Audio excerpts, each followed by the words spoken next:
Hello everybody, my name is Darko Vukovic. I'm the founder of Poly API. And one of the things I heard very often was that people really struggle with the authorization code flow grant type with OAuth 2. So with Poly, we made it a goal to try and simplify that flow, because if integrations are built on top of the identity of a particular user, that could very much so reduce the scope of tokens that are being used for those integrations, and hence improve the security by reducing the risk. So here we looked at ways that we could implement this in Poly. Client credential flow, etc. was really straightforward. That's no different than training any other functions to Poly. But with the authorization code flow grant type, we did have to do something special here. Now for this demo, I'm just going to assume you understand this flow. If you don't, I'm sorry, but it's a whole nother video to try and explain how this thing works. So what you do if you want to implement the authorization code flow grant type in Poly is you basically register an auth provider. In this case here, I'm using Auth0, which is one of the more popular ones, but the same idea applies to ping and Okta, etc., but also to OAuth servers that are particularly for just maybe one service. So they're not necessarily IDaaS providers, but they're rather just the one OAuth server for a particular application. So same approach would work here. So what you can do is you can specify a context that you want these functions to be generated in. You can give me some endpoints that are to be used when those functions are generated. In this case here, Auth0 does not have an introspect endpoint, so I left that as null. And then also you can specify if audience is required or just optional. And then you can also specify if refresh should be allowed by this provider inside Poly. So these configurations manifest once created, manifest inside Poly as the following function. So you get a get token endpoint or function, you get a refresh token function, and a revoke token function. The introspect token I actually had to write as a custom function. So I've covered that in different videos, but I went ahead and just wrote my own introspection function, and then I use the public keys from Auth0 to actually do that introspection. I'll show you guys how that function works when we get to that point in the flow. Just note that this one was trained just regularly like all other Poly functions in prior demos. Now in this demo, I went ahead and wrote a really simple application to showcase this. I didn't want to make this demo too long, but basically the flow is going to be that we have we use Express Server here, and we have a login page that basically is going to ask for a token when the user tries to log in. And this function is kind of the magic function, I think, in this whole flow. What it does is it basically passes in the client ID, client secret, and a set of scopes, and then it expects either a token, a URL, or an error. And depending on the state you're in, this thing will produce a different response. So it's up to you as a developer to basically handle the different responses. So here, if you get a token, that means the user already had a session with Auth0 and just basically was able to get a token. Otherwise, if you get a URL, that means the user did not have an active session with Auth0 in this case, and you need to redirect them to this URL where they can log in. And then lastly, if you get an error, maybe they mistyped their password or something, and basically you'll just get an error kicked back to you. So then you can process that and deal with it. As some options, I basically included session ID. This is just meant to avoid collision on the server, because you'll have multiple users potentially logging in at the same time. We also passed in an audience, just to make the token include the audience that we want this to be for. Maybe in a future video I'll show kind of the protection endpoints leveraging audiences, etc. But for now, just include it in the token. And then a callback URL of, hey, authorization server, just redirect my user back to this endpoint once they've completed their flow with you.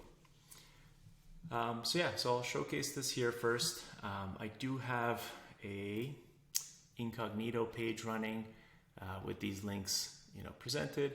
So I'll hit login. what that's going to do is basically redirect me to the authorization server's page.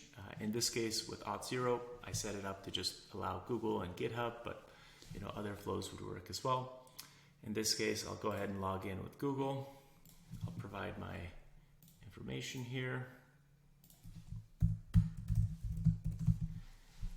And we could see that basically it redirected me back to the home page. And then if I go to VS Code here, I could see that, first I logged the URL in case it was a URL, which in this case you saw me get redirected. And then secondarily, once I logged in, it kicked off again and then passed me back here where I logged the token. So we could see the URL was here for the login, and then we can see the access token was printed here. Now, let's say I want to actually introspect this token and see what's inside it. So we have a different function here, a different endpoint I implemented, which is introspect. And here I do, first just make sure that there is an access token present.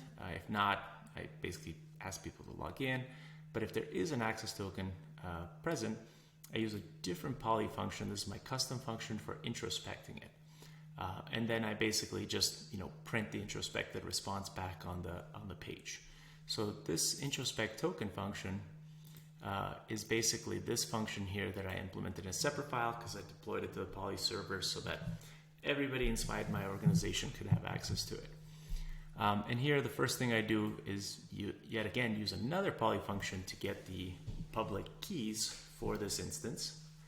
And then I use this public key set to basically decode the token, and then I return the decoded token back. And like I mentioned, once that function is done, I have these token details, which I just stringify and push to the page. So now just to demo that flow, we'll go back here to Brave, and then I'll say, let's go ahead and introspect that token that we got. And we can see the information, the issuer, the subject, which is me, the audience. We can see that it was issued at a particular time, expires at a particular time. I'm not actually sure what AZP is. Maybe that's the client ID or something like that. And then the scope is offline access.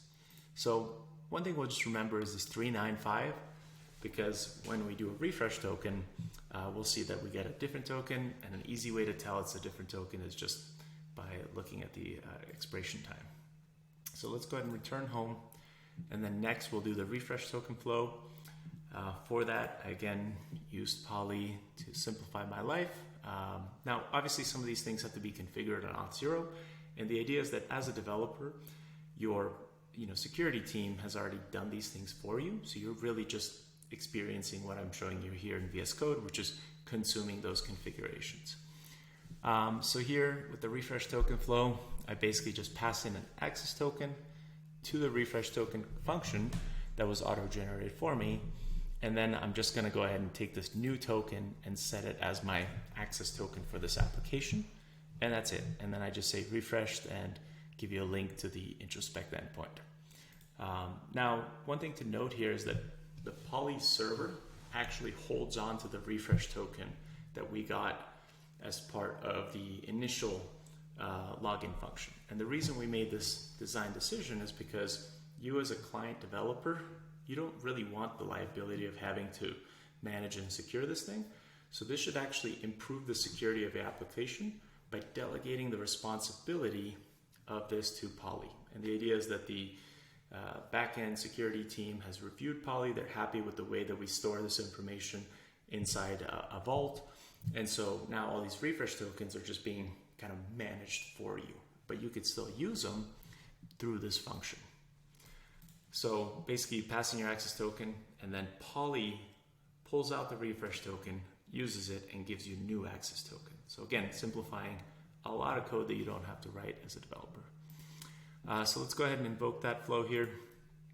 We'll go ahead and hit refresh token, and we'll go ahead and introspect it again, and we'll notice it went from that 395 to a 648. So clearly a different token with similar information because it's for the same user, for the same service, issued by the same authorization provider, but a different token nonetheless.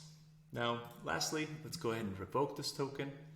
So for that flow, you guessed it, I used a different poly function. Here it is, where I basically then said, hey, whenever I receive this revoke thing, just take my access token and go ahead and revoke it. Now, we've also made a design decision here where basically anytime an access token is revoked, any corresponding refresh tokens are also revoked. And so the idea is that you're using this function because you want to explicitly sign a person out. So they said, sign me out, or there was potentially a vulnerability detected and you just want to effectively wipe the slate clean and you want this user's session to be lost.